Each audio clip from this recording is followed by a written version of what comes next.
ऐसा समय भी आता है जब हमें चीजों से दूर होना चाहिए।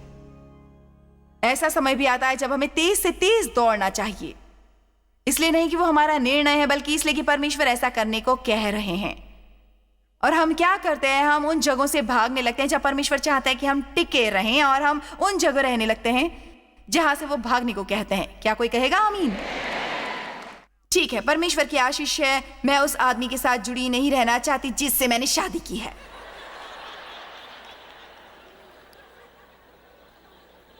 और तब दूसरी ओर एक स्त्री है जो किसी व्यक्ति द्वारा अपने आप को पीटने दे रही है, जो उसे गाली देता है, बच्चों को मारता है 25 सालों से, पर वो वहां से हटती नहीं। परमेश्वर ने तुम्हें उसे पीटने का बुलावा नहीं भेजा है, नहीं गाली देने का, और नहीं उसके आसपास खड़े रहकर अपने बच्चों को पीटते देखने का। ये उन्होंने नहीं कहा। आपको उठकर खड़े होना है और इन सब का सामना करना होगा और कहना होगा, मैं अपने बच्चों के साथ ऐसा दुर्व्यवहार नहीं होने दूंगी। किसी दूसरे के व्यवहार द्वारा अपनी उपयोगिता और मूल्य का आंकलन मत कीजिए। अपनी उपयोगिता और मूल्य परमेश्वर के कहे वचन से कीजिए। मुझे काफी खुशी है कि डेव हमारी शादी से दूर नहीं गया था।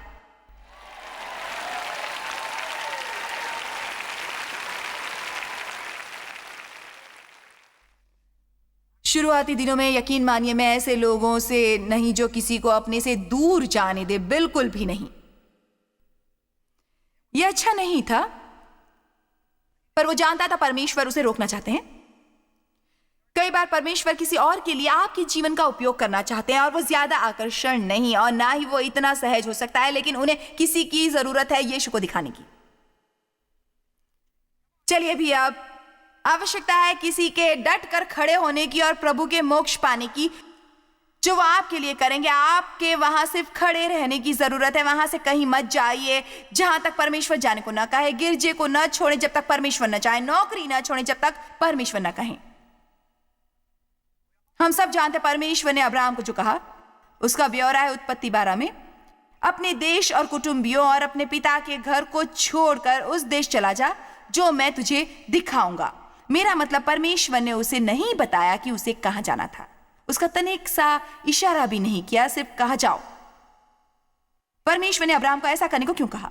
वो देखना चाहते थे कि अब्राहम उनकी आज्ञा का पालन करता है या नहीं। उसका सारा परिवार मूर्ति पूजन था। परमेश्वर ने उसके जीवन के लिए एक योजना बनाई थी। वो उन्हें उन लोगों से दूर करना चाहते थे जिनका उस पर अत्यधिक प्रभाव था। और ये भी बता दूं, ज्यादातर ईसाई ही परमेश्वर के साथ चलना बर्बाद करते हैं और कमजोर करते हैं और उस पर पानी डाल देते हैं, क्योंकि वो अपने लोगों पर निर्भर होते हैं। उनके मित्र हैं, वो काफी समय उन पर खर्च करते हैं जो धार्मिक नहीं है। हतोत्साहित करने के अलावा वे कुछ नहीं करते और विश्वास की हर बूंद चूस लेते हैं जो कभी आप में हो सकती थी, हर बूंद।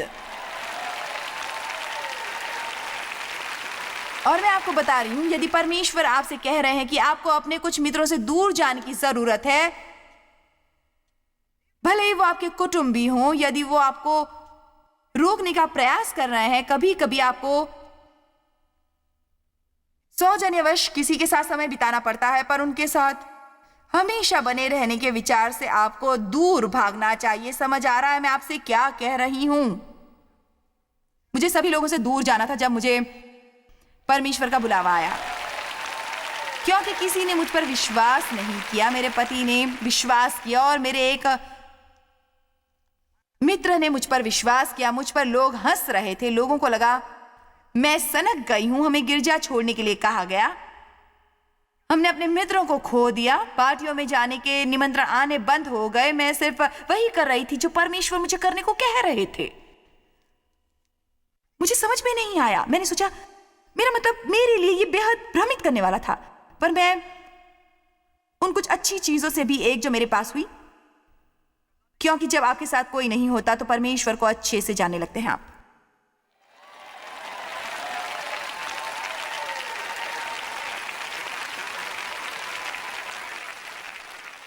अब सारा, उत्पत्ति 16:1, अब सारा अब्राहम की पत्नी से कोई संतान नहीं थी और परमेश्वर ने उन्हें संतान होने की आशीष दी थी। उन्हें परमेश्वर का वचन प्राप्त था, पर वो अभी तक पूरा नहीं हुआ था और वे इंतजार करके थक गए। और उसकी हाजिरा नाम की एक मिस्री दासी थी सारा ने अब्राहम से कहा, इधर देर से उसे एक अच्छा उपाय सूझा। क्या ऐसा आपको कभी आया? आप परमेश्वर का इंतजार करते करते थक चुके हैं और सोचते हैं, मुझे पता है परमेश्वर मुझसे क्या चाहते हैं। सारा ने अब्राहम से कहा, देखो परमेश्वर ने तो मेरी कोख बंद रखी है, इसलिए मैं तुमसे विनती करती हूं, तू मेरी दासी के पास जा। अब आप में से कितने पहले से ही जानते हैं, आगे बढ़ने से पहले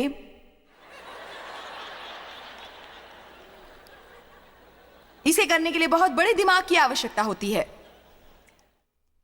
लेकिन आश्चर्यजनक है कि लोग क्या करेंगे। आश्चर्यजनक है कि वो कैसे मूर्खता भरी बातें सोचेंगे जब उन्हें इतना बुरा करना होगा।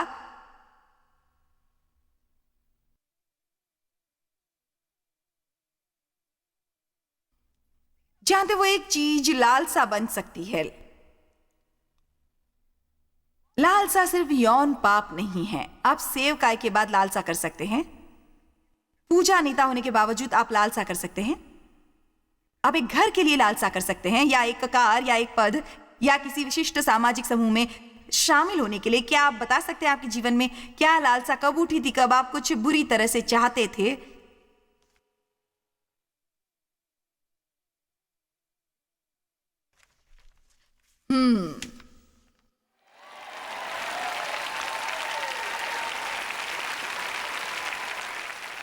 इसलिए मैं चाहती हूं कि आप मेरी नौकरानी को ले जाएं और उसके साथ संभोग करें, और हो सकता है मुझे उससे संतान मिले। और उसके बाद कुछ इस तरह से हुआ कि अब्राहम ने सारे की बात मान ली। उसने जो किया वो सारे से भी अवाक कर देने वाला था। चलिए भी हमारे लिए खड़े हो जाइए जब जरूरत हो। सुना आपने, मैंने कहा खड़े हो जाइए जरूरत पड़ने पर।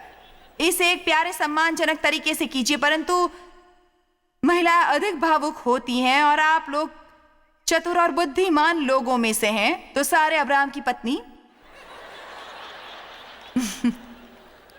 अपनी दासी हाजिरा को, मैं आयत 3 उत्पत्ति 16 पर हूं। अब्राहम को कनान देश में रहते 10 वर्ष बीत चुके थे।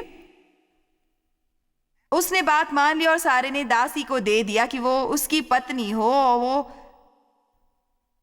हाजिरा के पास गया और वो गर्भवती हुई। जब उसने जाना कि वो गर्भवती है, तब वो अपनी स्वामिनी को तुच्छ दृष्टि से देखने लगी।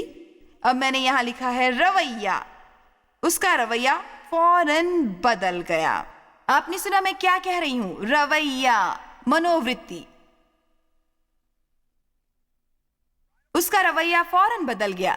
ना ना ना ना ना, मैं गर्भवती हूं और तुम गर्भवती नहीं हो सकती। ना ना ना ना ना ना। अंदाजा लगाया अब्राहम किससे प्रेम करेगा? क्या सारा?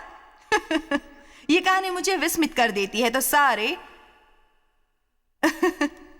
अब उसी द्वारा पैदा की गई परिस्थिति उसे पसंद नहीं है। तब सारे अब्राहम के पास गए और कहा, जो मुझ पर उपद्रव हुआ वो तेरे ही सर पर हो। मैंने अपनी दासी को तेरी पत्नी कर दिया, और जब उसने देखा कि वो गर्भवती है तो मुझे तुच्छ समझने लगी। इसलिए परमेश्वर तेरे और मेरे बीच न्याय करे। खैर, अब्राहम ने उसकी बात उसी पर थोप दी। उसने कहा, और अब्राहम ने सारे से कहा, देख तेरी दासी तेरे वश में है, तुझे जो भला लगे वैसे ही कर।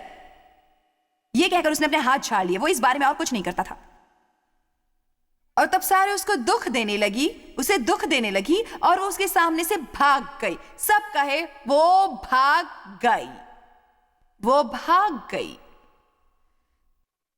तब परमेश्वर के दूत ने उसको जंगल के मार्ग पर जल के एक स्रोत के पास जाकर कहा, हमेशा लोग जहां जाते हैं जब वे भागते हैं।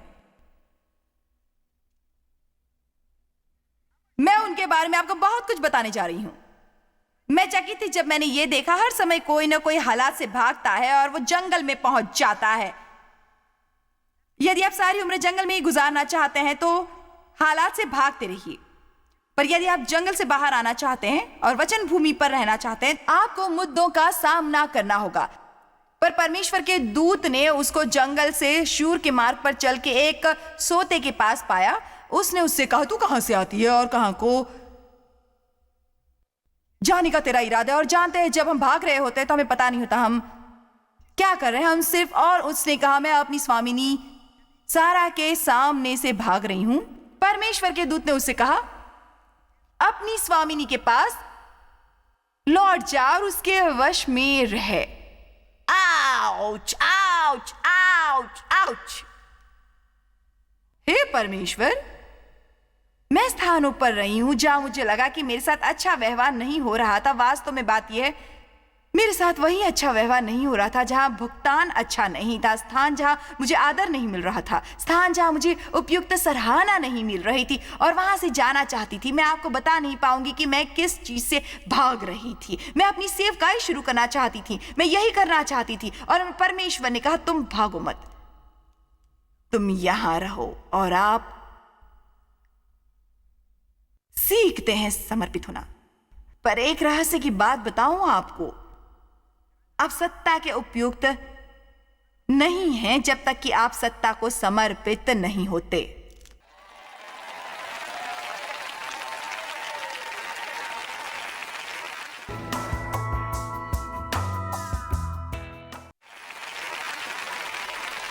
जब परमेश्वर कहते हैं कि आपका रवैया खराब है और आप किसी और पर दोष मढ़ देते हैं बनस्पत परमेश्वर के साथ कर्म करने के, परमेश्वर जो करना चाहते हैं आप उससे भाग रहे हैं, आप अपने जीवन में गूटा गाड़ रहे हैं और आप कहीं भी पहुंच नहीं पाएंगे, क्योंकि आप आसपास के जंगल में और 5 साल भागते रहते हैं। हे मेरे प्रभु, हम अच्छा कर रहे हैं आज की रात। उपस्थित लोग बहुत अच्छे हैं, बिल्डिंग छोड़कर कोई भी नहीं गया।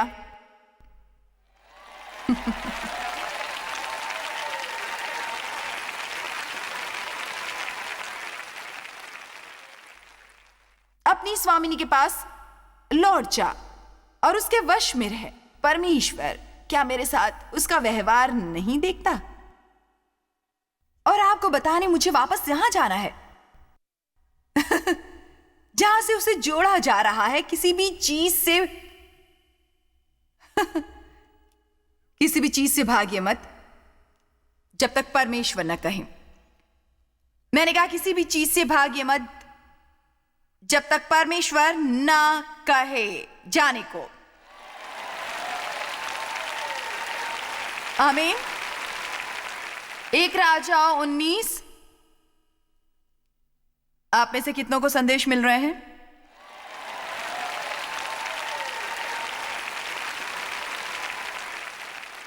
पता है इसका मतलब यह है कि स्वयं मरना। इसका मतलब है मसीह क्रूस पर चढ़ाया जाना। यह वही है जिसके बारे में प्राचीन संत बातें करते थे जब वो आपका क्रॉस उठाकर पार ले जाते थे। हम शारीरिक क्रूसी फिक्शन के बारे में ज्यादा कुछ नहीं सिखाते, पर मैं इसे थोड़ा बहुत सिखाती हूं। लेकिन पेड़ वाले क्रॉस पर नहीं पाए जाते। अगर आप पेड़ वाला क्रॉस ढूंढ रहे हैं तो आप उसमें से एक भी नहीं पाएंगे। मैं चाहती हूं कि मेरा कहा याद रखें, शुक्रवार हमेशा रविवार से पहला आता है। हर कोई पुनर्जीवन चाहता है पर वो उसे मिलता नहीं जब तक कि परमेश्वर को आप अपने भीतर काम नहीं करने देती। हाजिरा को परमेश्वर ने वापस क्यों भेजा? क्योंकि वो चाहते थे कि वो स्वयं की इच्छा से बाहर आए, जिसने उसे भागने के लिए बाध्य किया था परमेश्वर से बिना आज्ञा लिए, बिना आज्ञा के। आमीन। 1 राजाओं 19। परमेश्वर के महान भविष्यवक्ता एलिया, महान भविष्यवक्ता, शायद अब तक के सबसे महान अध्याय 18 में एक दिन पहले उसने बाल के 40-50 भविष्यवक्ताओं का वध करके उनके टुकड़े टुकड़े कर दिए थे। अब वो एक दिन का मुश्किल काम था और वो उन्हें पूरी तरह मूर्ख बना चुका था। ऐसे करने से पहले उसने स्वर्ग से नीचे आग बुलाई और उन्हें बताया परमेश्वर कौन थे। दूसरे ही दिन वो बेहद थका हुआ था। हम जब थक जाते हैं तो कुछ अजीब सा करने लगते हैं। आपको भरपूर विश्राम मिलना चाहिए। यह आध्यात्मिकता का हिस्सा है। वास्तव में है। मैं कितनी कामुक हो सकती हूं, यह आश्चर्यजनक है। तो मैं डेजर्ट खाना शुरू कर देती हूं।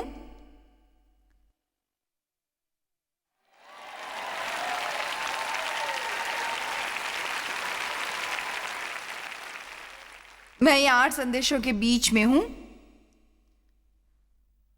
अध्याय 19 आयत 1। अहाब ने इजाबेल को एलिया के सब काम विस्तार से बताया कि उसने सब नबियों को तलवार से कैसे मार देना है। तब इजाबेल ने एलिया के पास एक दूत द्वारा कहलवा भेजा, यदि मैं कल इसी समय तेरा प्राण उनका सा कर न डालूं तो देवताओं मेरे साथ वैसा ही वरन उससे भी अधिक करें।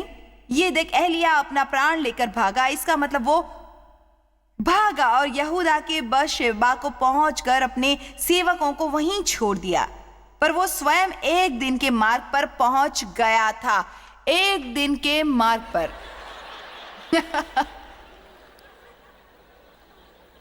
ये कितना सुंदर है ना? क्या परमेश्वर के वचनों से आपको प्रेम नहीं? जब भी वे भागे वापस उसी जगह पहुंच गए। वो जंगल में एक भाऊ के पेड़ के तले बैठ गया और उसने ये कहकर अपनी मृत्यु मांगी, है परमेश्वर, बस है, मेरे प्राण ले ले। अध्याय 9। और वहां से वो एक गुफा में जाकर टिका और परमेश्वर का वचन उसके पास पहुंचा। तुम यहां क्या कर रहे हो? 13। ये सुनते ही एलिया बाहर आकर गुफा में द्वार पर खड़ा हो गया। फिर एक शब्द उसे सुनाई दिया, है एलिया, तेरा यहां क्या काम?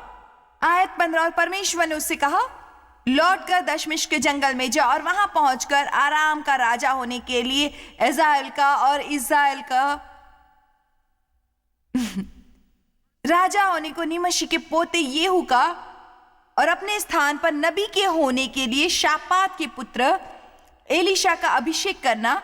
खैर, मेरा यकीन है कि यह आपको सीधा कर देगा। परमेश्वर ने कहा, वापस चले जाओ और नबी का काम करो, नए राजा का अभिषेक करो, अपने स्थान पर नबी होने के लिए अभिषेक करो, उसे सिखाना शुरू करो। तुम यहां क्या कर रहे हो? परमेश्वर ने मेरे साथ 1 साल तक पेश आए ताकि मैं गिरजा छोड़कर बाहर आ जाऊं अपनी सेवकाई तक। मैं जानती थी जब मैंने किया तो कुछ टिप्पणियां हो चुकी थी, आलोचना भी हो रही थी और कुछ गलतफहमियां भी पैदा होंगी, और मैं नहीं चाहती थी कि कोई मुझे एक विद्रोह औरत समझे और जो बाहर जाकर कुछ भी करने को तैयार है। पर परमेश्वर ने मुझे हर वो रास्ता दिखाया था जो वो दिखा सकता था। मेरा मतलब चकित कर देने रास्ते पुष्टियों के साथ कि अपनी सेवकाई को ले जाऊं उत्तर, दक्षिण, पूर्व और पश्चिम, और मैंने वहां रहना जारी रखा। वहां रहना जारी रखा। एक रात मैं गिरजा में बैठी हुई थी और शायद मेरे विचार से मेरी सीट तकरीबन वही थी जहां नीचे वो सुंदर महिला बैठी हुई थी।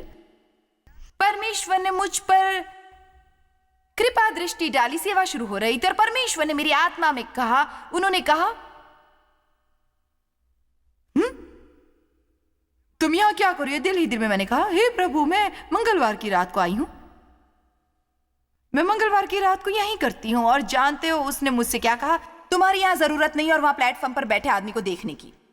मैं चाहता हूं कि तुम बाहर निकलो और वो करो जिस काम के लिए मैंने तुम्हें बुलाया है।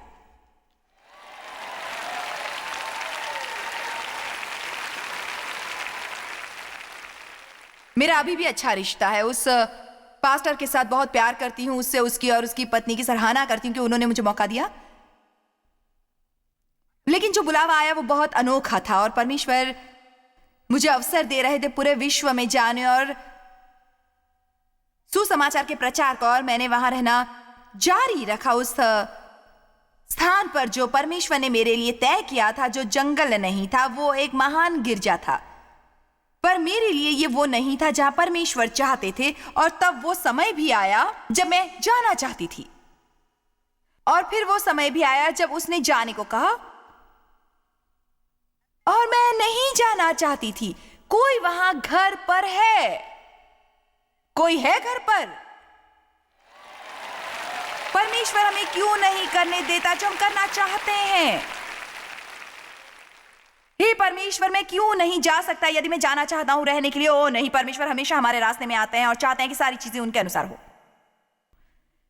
लेकिन यह हमेशा हमारे लिए बेहतर होता है ना। खैर, योना की किताब पर जाने का समय नहीं है, लेकिन मुझे बस ये कहना है, ठीक है, हाँ चलो इसे कर डालें। योना एक परमेश्वर का ये वचन अमित्य के पुत्र योना के पास पहुंचा, उठकर उसे बड़े नगर नीनवे को जाकर और उसके विरुद्ध प्रचार कर, क्योंकि उसकी बुराई मेरी दृष्टि में बढ़ गई है। परंतु योना प्रभु के सम्मुख से तर्शीश की ओर भाग जाने को निकला। अब यदि आप नक्शा देखें, तर्शीश नीनवे से ठीक उल्टी दिशा में है। परमेश्वर ने कहा, नीनवे जाओ, और उसने कहा, मैं यहां पहुंच गया हूं, पर मैं लोगों के विरुद्ध प्रचार नहीं करूंगा। मैं उन्हें पसंद नहीं करता। मुझे नहीं लगता कि वे प्रचार के लायक भी हैं।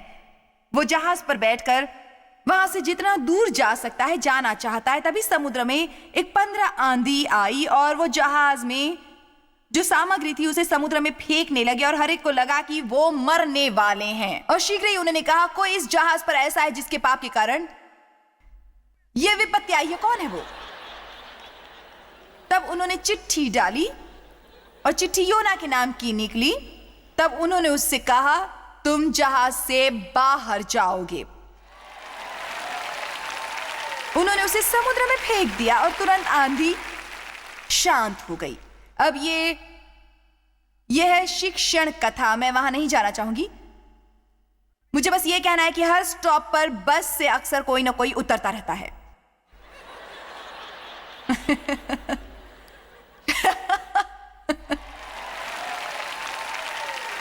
शायद ये आपको अपने आप का बेहतर आंकलन करने दूं। हम लोगों को अपने साथ खींचना चाहते हैं जो कि परमेश्वर के साथ नहीं चलते, और परमेश्वर उनके साथ समझौता करने की कोशिश कर रहे हैं जिनके जीवन में बहुत गड़बड़ ही चल रही है, और वो हम पर छलक रही है और हम पता नहीं लगा पाते कि गड़बड़ क्या है। खैर, आसपास के लोगों से मिलिए जिन पर आशीष है, उनसे मिलिए जो आज्ञाकारी है, उन लोगों से मिलिए जिन पर परमेश्वर का मार्गदर्शन है। आमीन। आज 17 को देखो। योना समुद्र में फेंक दिया गया, जहाज जा चुका है। अब प्रभु ने एक बड़ा सा मच्छर ठहराया कि योना को निगल ले। योना उस महामच्छ के पेट में 3 दिन और 3 रात पड़ा रहा। मैं उस दृश्य की कल्पना कर नहीं सकती। अंततः योना पछतावे के साथ चारों ओर देखता है। आयत 10 अध्याय 2। परमेश्वर ने मच्छ को आज्ञा दी और उसने योना को स्थल पर उगल दिया। क्या आप कल्पना कर सकते हैं कि वो मंजर कैसा होगा? चलिए उसका तसव्वुर करें। उसे बाहर उगल दिया गया, उसके चारों ओर समुद्री घास उगी हुई है। अब यहां देखो, योना नहीं मालूम, शायद वो नीचे यहीं था, शायद।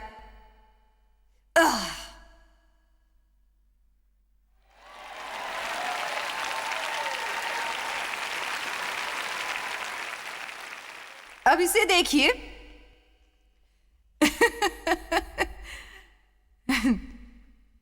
मैं अपना संदेश इसी के साथ कर सकती हूं और आपको मिल जाएगा। अध्याय 3 आयत 1। तब परमेश्वर का वचन दूसरी बार योना के पास पहुंचा, ये कहते हुए कि उठ और निनवे जा।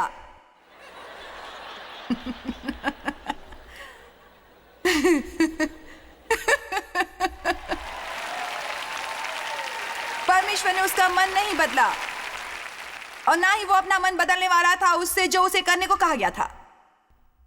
तो आप 40 वर्षों तक या 10 दिन या 2 हफ्ते या 6 महीने जंगल में जाकर एक झाऊ के पेड़ के नीचे बैठकर परमेश्वर से कह सकते हैं कि मैं मरना चाहता हूं। अब जहाज में कहीं जा सकते हैं फेंके जाने के लिए, मछली द्वारा खाए जाने के लिए। परमेश्वर भी कहेंगे वही जाओ जहां से भागे थे, और वही करो जो मैं कहता हूं। चलिए परमेश्वर की स्तुति कीजिए। खैर, आपको याद दिलाना चाहती हूं, आपको किसी से डरने की कोई जरूरत नहीं। खैर, मैं आपको याद दिलाना चाहती हूं, आपको किसी से डरने की कोई जरूरत नहीं। आपको डर महसूस होगा, पर उससे डरना नहीं है। ये 2 अलग चीजें हैं। हम निडर हो सकते हैं और साहसी हो सकते हैं, किसी भी चीज का सामना कर सकते हैं, क्योंकि परमेश्वर ने हमें वचन दिया है कि वो हम पर उतना ही भार डालेगा जितना हम जॉय स्माइल मिनिस्ट्रीज में आप हमारे लिए कितने अहम हैं, इसका आपको अंदाजा नहीं। हम आपके आभारी हैं और हम धन्यवाद करते हैं अपने सब मित्रों और सहयोगियों का कि उन्होंने इस विश्वव्यापी सेवकाई को संभव बनाया। मिलकर हम भूखों को खिला रहे हैं, गरीबों को पहना रहे हैं और कई देशों में सुसमाचार पहुंचा रहे हैं। कृपया हमसे संपर्क करें या विजिट करें jmmindia.org पर। आज ही अपनी प्रार्थना के अनुरोध बताने के लिए, हमारे साधनों के बारे में और जानकारी और जॉयस की सभाओं का शेड्यूल जानने के लिए और हमारे सहयोगी बन जाएं दुनिया भर में मसीह का प्रेम बांटने के लिए। ये कार्यक्रम जॉय स्माइल मिनिस्ट्री के मित्रों और पार्टनर्स द्वारा प्रायोजित है।